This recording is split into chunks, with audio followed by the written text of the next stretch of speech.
안녕하세요. 중국 주식 전문 채널 찐중토입니다. 오늘 내용은 두 가지. 하나는 8월 16일 통계국에서 발표한 7월 경제지표, 하나는 8월 16일 중국과 홍콩 시황입니다. 8월 16일 오전 통계국에서 7월 3대 실물 경제지표를 발표했는데요. 한마디로 전반적으로 예상치를 하회하면서 경기 둔화 압력이 커졌습니다. 찐중토 과거 회색 중국 시황 영상들을 꾸준히 보신 분들은 잘 아시겠지만 중국의 실물 경제 지표는 지난 3월 이후부터 계속 안 좋았고 올해는 상반기뿐만 아니라 하반기도 계속 안 좋을 거라고 누차 말씀드린 적 있습니다. 지난 3월 이후 즉 4, 5, 6월의 경제 지표에 대한 내용은 회색 중국 시황 영상을 보시면 됩니다. 8월 16일 발표한 7월 3대 실물 경제지표 중 내수 지표인 사회 소매 판매의 전년 동기 대비 증가율의 발표치가 8.5%였는데 이는 예상치인 11.6%와 전월치인 12.1%를 모두 크게 하회했습니다.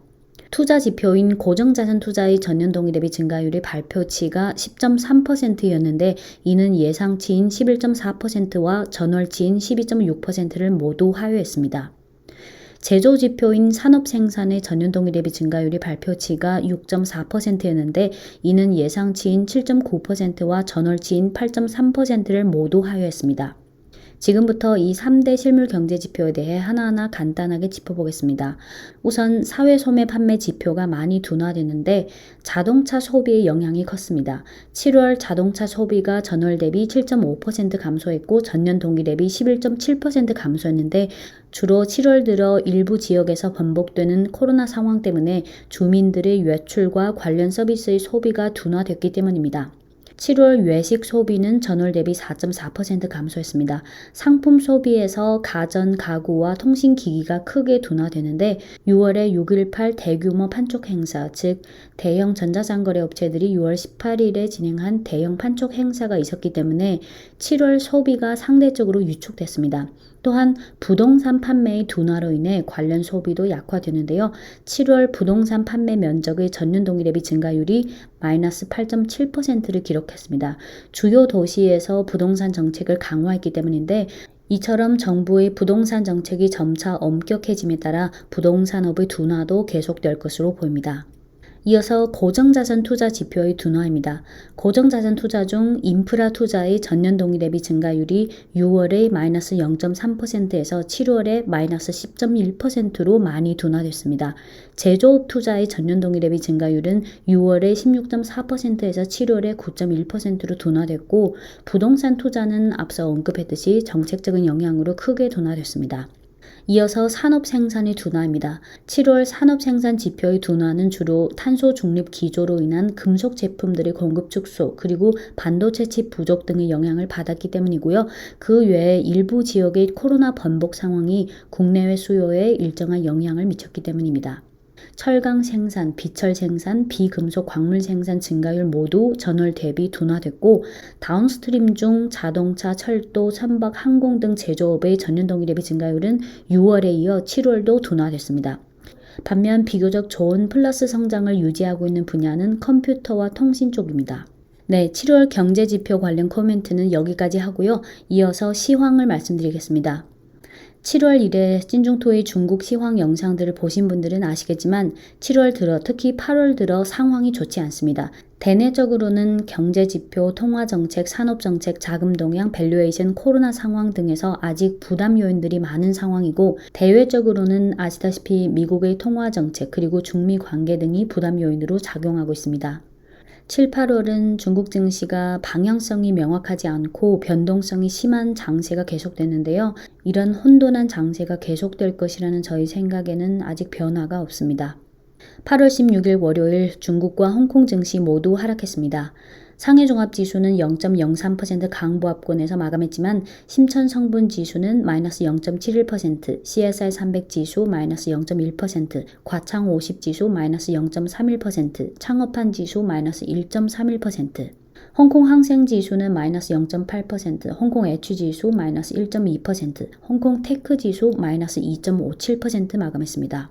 중국 증시종 업종별 등락을 보면 상승 업종에는 음료, 가전, 가구, 관광, 에너지 설비, 수력, 환경, 공항, 부동산, 반도체 등이 있고 하락 업종은 전기차, 2차 전지, 금속, 화학, 기계, 해운, 자동차, 군수, 발전 설비, 자동차 부품 등이 있습니다.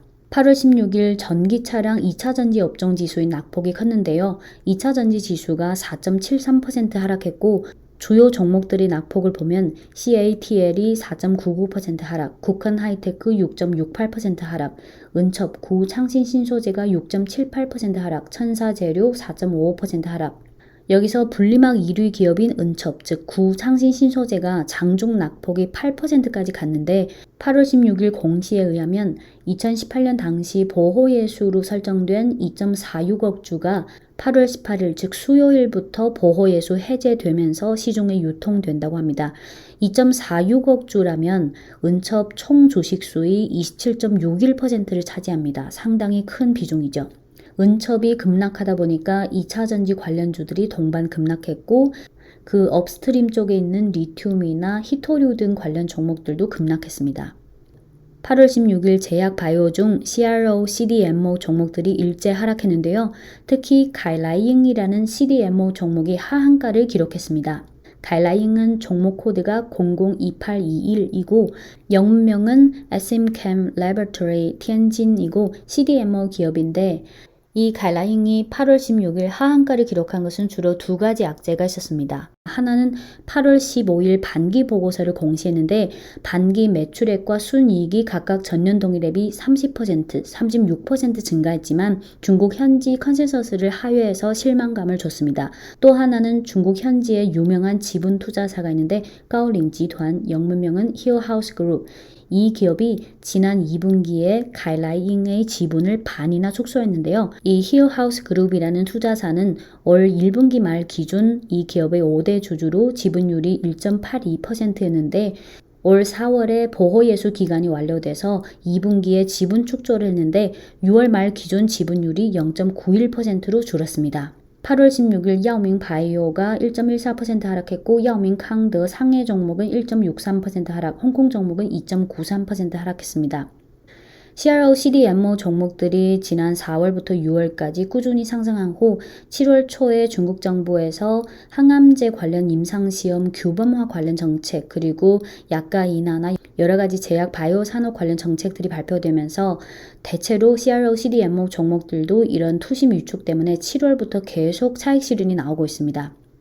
2월 춘절 이후 홍콩에 상장한 중국의 플랫폼 기업들의 하락세가 지금도 계속되고 있는데요. 하락 배경에 대해서는 과거 찐중투 시황 영상 그리고 구독자분들의 질문 댓글에 대한 제 답장에서도 누차 언급한 적이 있어서 더 이상 반복하지 않겠습니다. 홍콩 테크 지수의 흐름을 보시면 2016년 17, 18, 19, 20, 21, 20년, 21년 춘절 이후 즉 2월 18일부터 수개월간 계속 하락세를 계속해왔는데 2월 18일부터 8월 16일까지 홍콩 테크 지수가 무려 41.3% 하락했고 연초 대비 낙폭은 23.8%입니다. 이 홍콩 테크 지수 편입 종목은 총 30개가 있는데요. 여러분들 머릿속에 알고 있는 그 대부분 종목들은 다 여기 홍콩 테크 지수에 편입되어 있습니다. 8월 16일 월요일 홍콩 테크 지수 중 낙폭이 큰 순으로 쭉 보면 삐리삐리가 7.66%, 콰이쇼 6.75%,汽车之家 5.13%, 메이투안 5.14%, 바이두 4.8%, 왕이 넷이즈 3.94%, ASM 패시픽 3.89%, 금접국제 3.81%, 찡동 3.8%, 민유엔 클라우드 3.72%, 신동방 3.62%, 텐센트 3.49%, 평안 헬스케어 3.23%, 알리건강 3.1%, 만국데이터 2.68%, BYD 전자 2.62%, 찡동건강 2.5%, 순우광학테크 2.43%, 샤오미 2.36%, 웨이몹그룹 2.35%, 유해원그룹 2.3%, SMIC 2.04%, 킹소프트웨어 2.02%, 알리바바 1.96%, 루이성테크 1.18%, 네, 오늘은 8월 16일 통계국에서 발표한 7월 3대 실물 경제 지표, 그리고 8월 16일 중국과 홍콩 시황에 대해 간단히 정리해 드렸습니다. 지금까지 찐중토였습니다.